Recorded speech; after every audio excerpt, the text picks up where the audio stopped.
mukhang patungo na dito sa pagiging sports city ng bansa ang Muntinlupa. Ano po ang update natin doon? Well, fortunately kasi yung previous administration or previous mayor sa akin nag-start ng investment for sports facilities.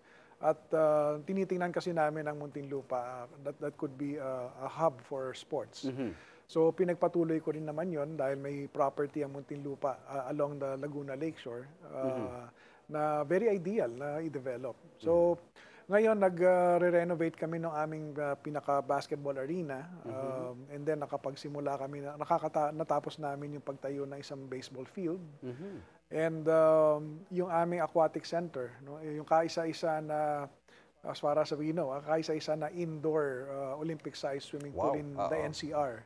Kaya dinudumog yon ng mga different leagues, swim leagues, para doon magkaroon ng mga tournaments.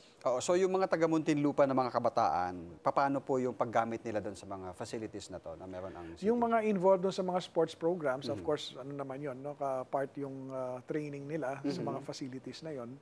Meron din kami na yung Learn to Swim program kasi nandun na yung facility namin. Might as well make it as a campaign na dapat bawat Muntinlupeño should know how to swim.